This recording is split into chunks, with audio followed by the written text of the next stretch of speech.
See you later.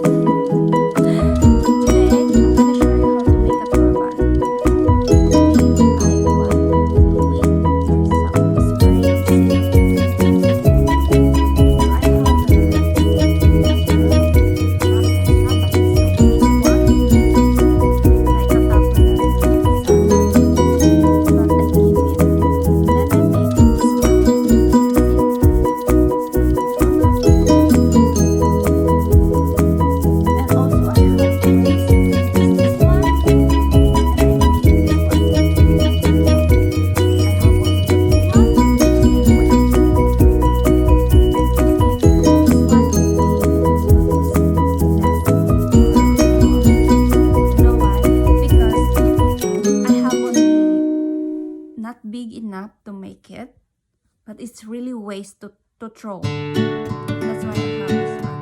But this one I have enough, that's why I make it quite big. The normal size of this is this one. You need to make it 2 pieces on the left and right. The size for this here is 7.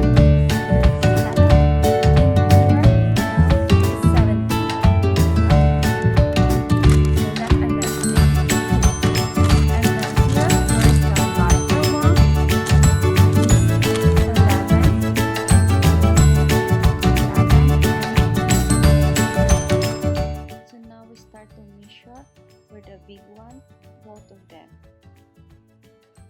I didn't have enough clothes or like this to make it whole one, like 17/7. So instead of 17/7, I make it half. It's not bad actually, you will see in the end. But of course I need to measure it and make sure they are both straight.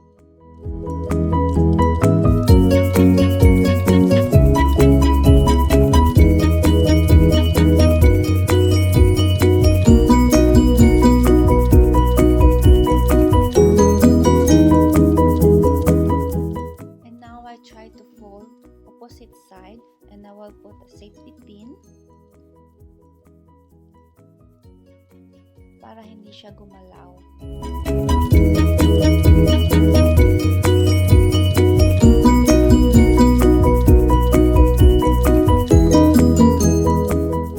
And now I start with the smaller one. It's also the same. I make it half, but I make only one. Earlier I make it 2 for the left and right, but this one is only 1 for the garter or elastic.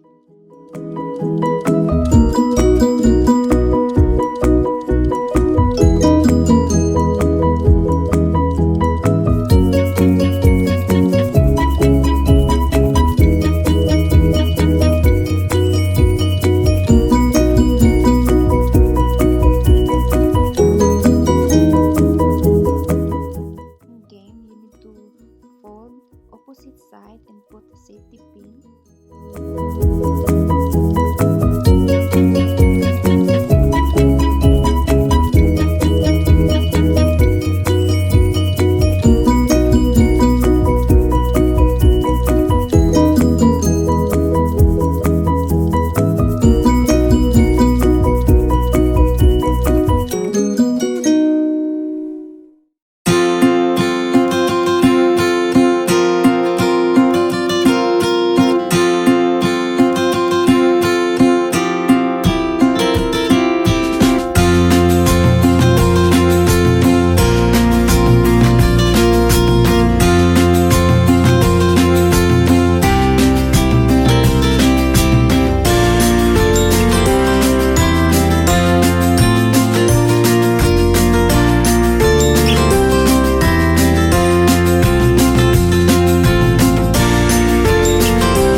stretch and then iron. Make sure na nasa gitna yung tinahi mo. Iron mo lang siya hanggang magiging flat. And then later on, you need to have a space on the both side, up and down. And then you need to have a few inch to fold. And then iron also. Both of them side to side. You need to have a space.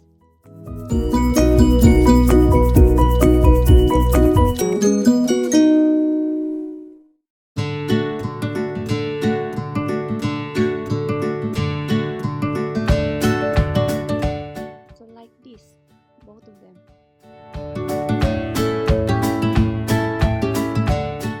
And it's done. Now I start to put it together. I use 6 inches elastic or garter. Gagamit din ako ng safety pin, ang tusok para mapasok siya.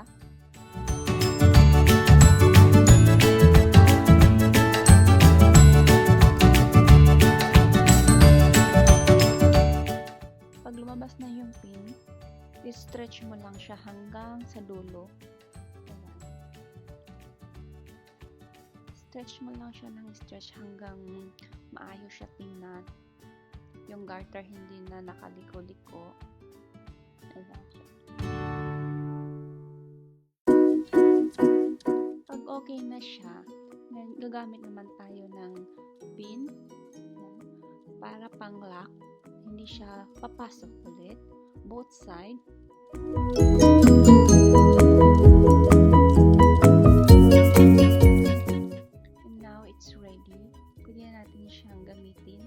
Sa makina para ma-lock siya, hindi na siya matanggal.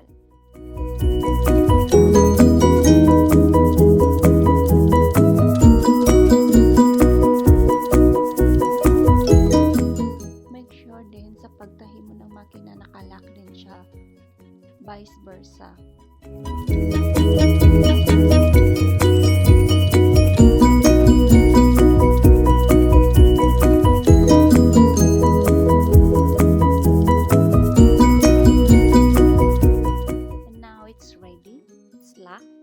Now, i-combine natin siya sa malaki.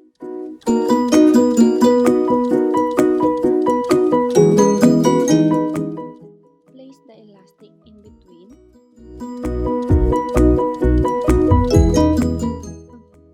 Fold both edges to the center.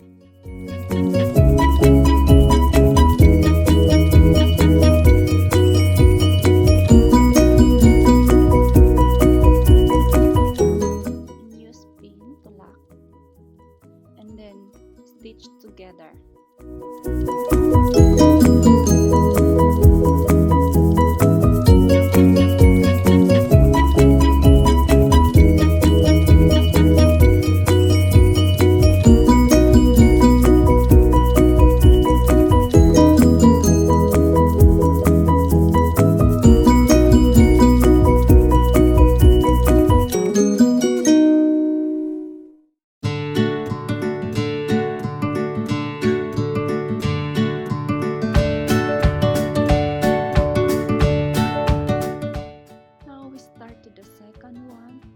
Make sure na titingnan mo siya ng maayos kasi it's kind of tricky in this side.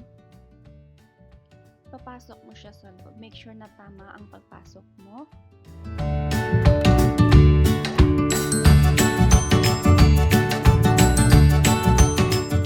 And then, lalagay mo din siya sa middle. And then, fold both sides.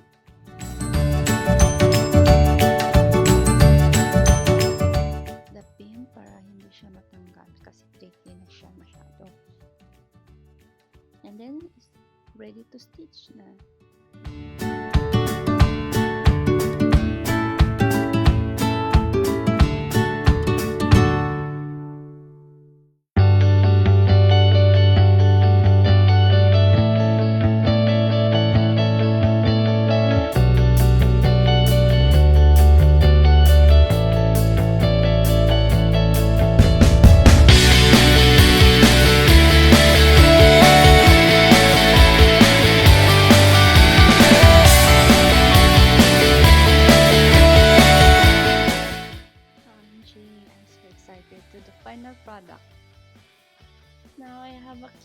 turban.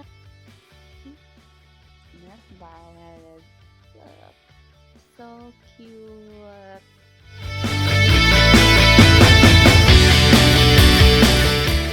This second video, I make a crop tops for the old t-shirt I have. For do it yourself, now make a sleeveless crop top. Yes. I have ordinary t-shirt which I don't use anymore. Try it first and then for me to know how long I need to cut. So I use only the lower one.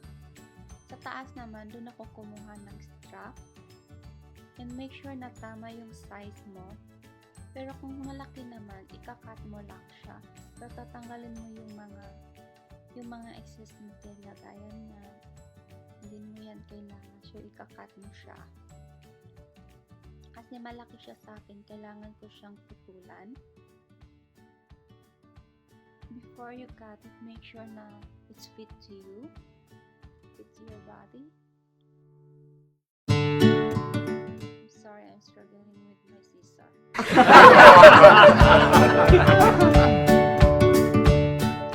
Done. Now I put the safety pin.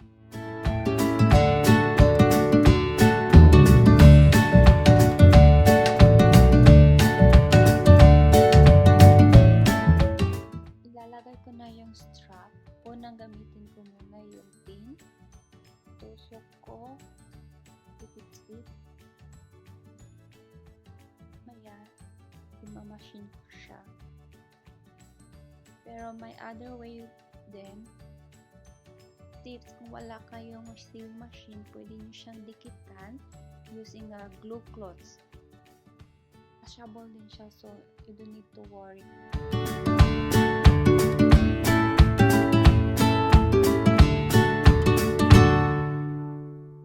Now it's ready to use the machine. Make sure na lock mo siya o maayo using the machine para iniglaban mo, hindi na siya matanggal. And voila, it's finished. Now this is what I wear. It's fit for me. It's not bad actually. Thank you for watching, guys.